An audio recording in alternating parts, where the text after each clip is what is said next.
ଏଇନେ ପଣ୍ଡିତ ଗୋପବନ୍ଧୁ ମାନେ କ'ଣ ତାଙ୍କର ଏଇଟା କ'ଣ ଜନ୍ମ ଆଗେ ଏଇଟା ଜନ୍ମ ଘର ପୁରା ଜନ୍ମ ଘର ନା ଜନ୍ମ ମାଟି ଘରଟା।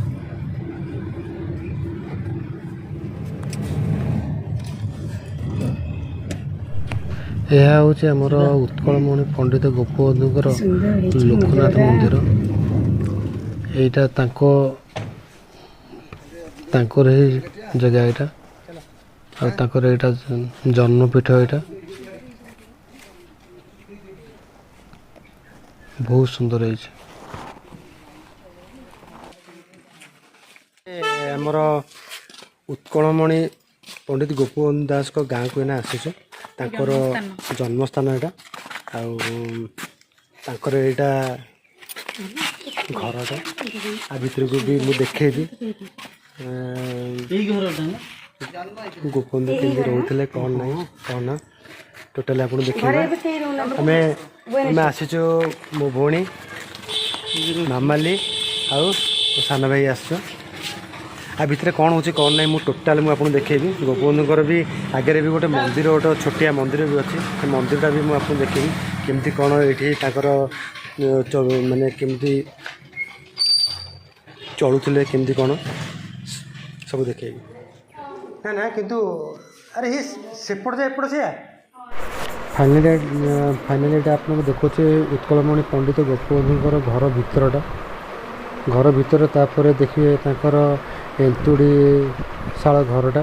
ଏଇଠି ଜନ୍ମଗ୍ରହଣ କରିଥିଲେ ସେ। ଘର ଭିତରଟା ପୁରା ବହୁତ ସୁନ୍ଦର ଦେଖାଯାଉଥାଏ। ପୁରା ଇଟା ମାଟି ପୁରା ଘର, ପୁରା ନିପା ହେଇଛି। ରୋଷେଇ ଘରଠୁ ନେଇକି ତାଙ୍କର ଶୟନ କକ୍ଷ ସବୁ ବହୁତ ସୁନ୍ଦର, ଆଉ ଏତେ ସଫା ଥିଲା। ଆପଣ ଦେଖିଲେ ଆପଣ ଥରେ ଯାଆନ୍ତୁ, ଦେଖିବେ କେମିତି କ'ଣ ଲାଗୁଛି। ବହୁତ ସୁନ୍ଦର ଲାଗୁଛି ଏ ଜାଗାଟି। ଆଉ ସେ ଘରେ ଥିବା ରୋଷେଇ ଘରଠୁ ନେଇକି ତାଙ୍କର ବାରଣ୍ଡା, ଆଉ ବସା ଉଠା କରିବା ପାଇଁ ଆମର ଯେଉଁ ଢିଙ୍କି, ଯେଉଁଟାରେ ଆମର ଯେଉଁ ଧାନ କୁଟାଯାଏ, ସବୁ ଅଛି। ଆଉ ତାଙ୍କର ଘର ପଛ ଆଡ଼ର ବାରି ବି ଏଇଟା ଗୋଟେ।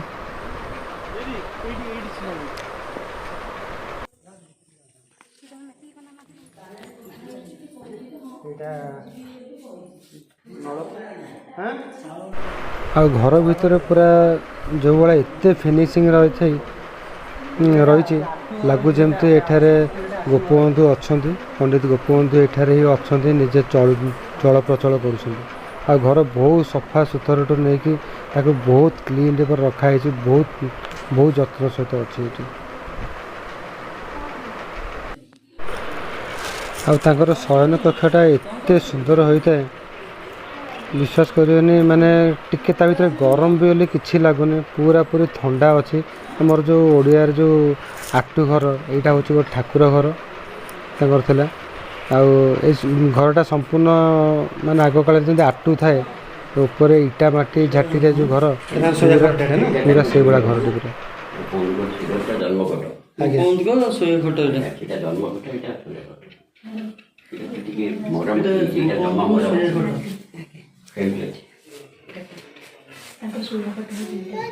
ବହୁତ ବଢ଼ିଆ ହେଇଛି ଘରଟା। ଏଇଟା ହେଉଛି ଶୋଇବା ଖଟ ଧନୁ। ଏଇଟା ଶୋଇବା ଖଟ।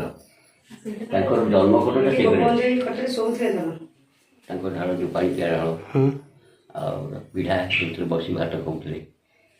ଆଉ ଦୀପ, ଠାକୁର ପୂଜା କଲା ବେଳକୁ ଦୀପ ଟିକେ ତାକୁ ଲଗାଉଥିଲେ। ତାଙ୍କର ଯେତିକି ଥିଲା ସେତିକି ତା ସ୍ମୃତି ସେଠି ରହିଛି। ଆଉ ସେଟା ତ୍ୟାଗୀ ଲୋକ ଥିଲେ, ତାଙ୍କର ବା କ'ଣ ଦରକାର। ଏମିତିକି ବସୁନାହାନ୍ତି କହିଛି।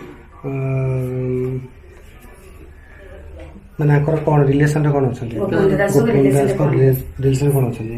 ଗୋପବନ୍ଧୁଙ୍କର ଯେଉଁ ରିଲେସନ୍ ଅର୍ଥ ସମ୍ପର୍କୀୟ, ତାଙ୍କର ମୁଁ ନାତି ହେବି। ଆଉ ଗୋପବନ୍ଧୁଙ୍କ ଜନ୍ମପୀଠରେ ଗୋପବନ୍ଧୁ ଜନ୍ମ ହୋଇଥିଲେ 1877। ଆମେ ବି ସେଇ ଘରେ ଜନ୍ମ ହୋଇଛୁ। କିନ୍ତୁ ଗୋପବନ୍ଧୁଙ୍କ ପାଇଁ କିଛି କରିବା ପାଇଁ ଆଗ ଆମର ଇଚ୍ଛା ଥିଲା, କିନ୍ତୁ ସରକାର ସହାୟତା କଲେ ନାହିଁ। ଦୀର୍ଘ ଦିନ ବିତିଗଲା। ପରବର୍ତ୍ତୀ ସମୟରେ ସରକାର ତ ବଦଳୁଛି, ବଦଳିଲା ପରେ ଯେଉଁ ସରକାର ଆସିଲେ ନବୀନ ସରକାର ସେଇଆକୁ କଲେ। ବର୍ଷଟେ ଲାଗିଛି କରିବା ପାଇଁ। ଆଉ ଆମେ ଘର ପକ୍ଷରୁ ଘର ଟିକି ଦେଲୁ, ଆଉ ସେ ବଗିଚାଟି ମଧ୍ୟ ଗୋପବନ୍ଧୁଙ୍କୁ ଖାଲି ଘର ଦେଖିକିରି ଫେରିଲେ ହୁଏତ ଲୋକମାନଙ୍କର ଭାବନା କିଛି ଭୁଲ ଆସିପାରେ। ତେଣୁ ଘର ଦେଖିବା ସହିତ କିଛି ସୁନ୍ଦର ଜିନିଷ ଦେଖିବାକୁ ଆମେ ବି ଇଚ୍ଛା କରୁ। ଲୋକମାନେ ଦେଖନ୍ତୁ, ପାର୍କ ଦେଖନ୍ତୁ, ମ୍ୟୁଜିୟମ୍ ଦେଖନ୍ତୁ, ପଣ୍ଡସ୍ ଦେଖନ୍ତୁ, ଚିଲଡ୍ରେନ୍ ପାର୍କ ଦେଖନ୍ତୁ, ସବୁ ପ୍ରକାର କରାହେଇଛି। ହେବା କଥା ବହୁତ ସୁନ୍ଦର ଲାଗୁଛି ବୋଲି ତ ଆମର ଶ୍ରଦ୍ଧାଳୁମାନେ କହୁଛନ୍ତି ବହୁତ ସୁନ୍ଦର ହେଇଛି। ତେଣୁ ସେଇ ସୁନ୍ଦର ପାଇଁକି ଆମର ପ୍ରଚେଷ୍ଟା ଦୀର୍ଘ ଦିନରୁ ଥିଲା। ତାର ସାକାର ହେଇଛି ଏଇ ନବୀନ ବାବୁଙ୍କ ଯୋଗୁଁ। ଆଗରୁ ତ କେତେ ଯାଇଥିଲେ କର୍ଣ୍ଣାଟକରେ କରି ଶେଷ ପିରିୟଡ଼ରେ, ଶେଷ ସମୟରେ ହିଁ କଲେ। ଯାହା ତାଙ୍କୁ ଆମେ ସହାୟତା କରୁଛୁ, ସିଏ ବି ଗୋପବନ୍ଧୁଙ୍କ ପାଇଁ କାର୍ଯ୍ୟକ୍ରମ କରିଛନ୍ତି। ଆଉ ଆପଣମାନେ ଦେଖୁଛନ୍ତି, ଆପଣମାନଙ୍କୁ କେମିତି ଲାଗୁଛି ସେଇଟା ଆପଣମାନେ ମନ୍ତବ୍ୟ ଦେବେ। ଆଉ ଆଗକୁ ବି କିଛି ହେବାର ଅଛି, ହେଲେ ଆପଣମାନେ ଦେଖିବେ। ତାଙ୍କର ମନର କଥା, ବନ୍ଦିର ଆତ୍ମକଥାରେ ସେ ଲେଖିଛନ୍ତି। ସେ ବନ୍ଦିର ଆତ୍ମକଥା ଟିକେ ପଢ଼ିଲେ ଆପଣମାନେ ଜାଣିପାରିବେ ଗୋପବନ୍ଧୁ ଆକ୍ଚୁଆଲି ତାଙ୍କ ଭାବନା କ'ଣ ଥିଲା ଏବଂ ସେ କ'ଣ କରିବାକୁ ଚାହୁଁଥିଲେ। ତାହାଟା ସେ ବହି ଖଣ୍ଡ ପଢ଼ିଲେ ଜଣାପଡ଼େ। ଆଉ ଦେଶବାସୀଙ୍କୁ ସେ କି ପ୍ରକାର ଭାବରେ ଭଲ ପାଉଥିଲେ ତାହା ବି ଦେଖିବାର ଅଛି। ଦେଶବାସୀଙ୍କ ପାଇଁ ସେ ପୁଅକୁ ଛାଡ଼ିଛନ୍ତି, ସ୍ତ୍ରୀ ଛାଡ଼ିଛନ୍ତି, ଭାଇକି ଛାଡ଼ିଛନ୍ତି, ଭାଉଜ ଛାଡ଼ିଛନ୍ତି, ଘରଦ୍ୱାର ଛାଡ଼ିଛନ୍ତି, ନିଜ ପାଠକୁ ଛାଡ଼ିଛନ୍ତି, ସମାଜ ପ୍ରେସ ଛାଡ଼ିଛନ୍ତି, ସର୍ବସ୍ୱ ତ୍ୟାଗ କରିଦେଇଛନ୍ତି। ମାନେ ମହାନ ତ୍ୟାଗୀ ପୁରୁଷ ସିଏ। ତାଙ୍କୁ ପଚରା ହେଇଥିଲା, ଆପଣ ଏଥିରୁ କ'ଣ ପାଇବେ? ନା ପାଇବି, ମୁଁ ତ ସବୁ ଛାଡ଼ିକି ପାଇବି କେଉଁଟା? ଆପଣମାନେ ପାଆନ୍ତୁ। ଆପଣମାନେ ଦୁଃଖ କଷ୍ଟରେ ଅଛନ୍ତି, ଆପଣମାନଙ୍କ ପାଇଁ ଯାହା କରାଯାଇପାରେ ମୋ ହାତରେ ଯାହା ହେଇପାରିବ ମୁଁ ନିଶ୍ଚିତ ଭାବରେ ଆପଣମାନଙ୍କର ମଙ୍ଗଳ କାମନା କରିବି, ମଙ୍ଗଳ କରିବି। ଏହା ହିଁ ଗୋପବନ୍ଧୁ କହୁଥିଲେ। ଆଉ ଗୋପବନ୍ଧୁଙ୍କର ବନ୍ଦିରାତ୍ମକତା ଟିକେ ବସନ୍ତୁ, ମୁଁ ବୋଲୁଛି ଶୁଣିବେ। 1877 ମସିହା ଅକ୍ଟୋବର 9 ତାରିଖରେ ସୁଆଣ୍ଡ ଗ୍ରାମର ସେଇ ଶତାବ୍ଦୀରେ ଭୂମିଷ୍ଠ ହୋଇଥିଲେ। ପିତା ଦୈତାରୀ, ମାତା ସ୍ୱର୍ଣ୍ଣମୟୀ। ଦୈତାରୀ ସ୍ୱର୍ଣ୍ଣମୟୀଙ୍କର 2 ପୁତ୍ର ଥିଲେ। ବଡ଼ ପୁତ୍ର ଥିଲେ ନାରାୟଣ, ସାନ ପୁଅ ଥିଲେ ଗୋପବନ୍ଧୁ। ସେ 2 ଭାଇ ରାମ ଲକ୍ଷ୍ମଣ ଭାଇଙ୍କ ପରି ଥିଲେ। ଜଣେ ସଂସ୍କୃତ ପଢ଼ିଲେ, ବଡ଼ ପୁଅ ସଂସ୍କୃତ ପଢ଼ିଲେ। ତାଙ୍କର 2 ପୁତ୍ର। ସେ 2 ପୁତ୍ର ଭିତରୁ ଗୋପବନ୍ଧୁ ହେଲେ ସ୍ୱାଧୀନତା ସଂଗ୍ରାମୀ ତଥା ଦେଶ ଗଠନକାରୀ। ତାଙ୍କର ବଡ଼ ଭାଇନା ଥିଲେ ସଂସ୍କୃତ ପଣ୍ଡିତ। ସେ ମଧ୍ୟ ମାଗଣାରେ ସଂସ୍କୃତ ଶିଖୁଥିଲେ, ପଢ଼ୁଥିଲେ। ଏବଂ ଗୋପବନ୍ଧୁ ତାଙ୍କ ସାନ ଭାଇକୁ ପ୍ରେରଣା ଦେଉଥିଲେ, ଯେ ଦୀକ୍ଷାରେ ତରେ କରିଛ ବିଶ୍ୱାସ, ମଥାର ଜୀବନରେ ଥିବାରେ ବିଶ୍ୱାସ। ଯେଉଁ ଦୀକ୍ଷାକୁ ତମେ ବିଶ୍ୱାସ କରିକିରି ଆଗେଇ ଯିବାକୁ ଚାହୁଁଛ, ତାକୁ ଜୀବନରେ ଛାଡ଼ ନାହିଁ, ତାକୁ ବିଶ୍ୱାସ କର। ତେଣୁ ଗୋପବନ୍ଧୁଙ୍କର ବନ୍ଦିରାତ୍ମକତା ସବୁଠାରୁ ଗୁରୁତ୍ୱ ବହନ କରେ। ଯେ ଦେଶବାସୀକି ସେ କିପରି ଭଲ ପାଉଥିଲେ, ହଜାରିବାଗ ଜେଲରେ ସେ ଲେଖିକି ପଠେଇଥିଲେ, ପାଣ୍ଡୁଲିପିରେ ସେ ଲେଖା ଥିଲା, ଦେଶବାସୀ ବନ୍ଧୁ ଆତ୍ମୀୟ ସୋଦର, କାରାଦଣ୍ଡେ ମୋର ଦେଲ କି କାତର। ଥିଲା ଏହା ଆଗୁ ଜଣା ଶୁଣା କଥା, ସେଥିପାଇଁ କିମ୍ପା ମନେ କର ବ୍ୟଥା। କାତରତା ସିନା କାପୁରୁ ସପନ, ବୀର ମାରେ ଅବା ମରି କରି ରଣ। ପଛ ବଞ୍ଚା ନାହିଁ ବୀରର ଜାତକେ, ନ ମରେ ସେ କେବେ ପରାଣ ଆତଙ୍କୀ। ଜାଣିଛ ଲାଗିଛି ଏ ମହାସମର, ନାହିଁ ଏଠି ତୋପ ହାତ ହତିଆର।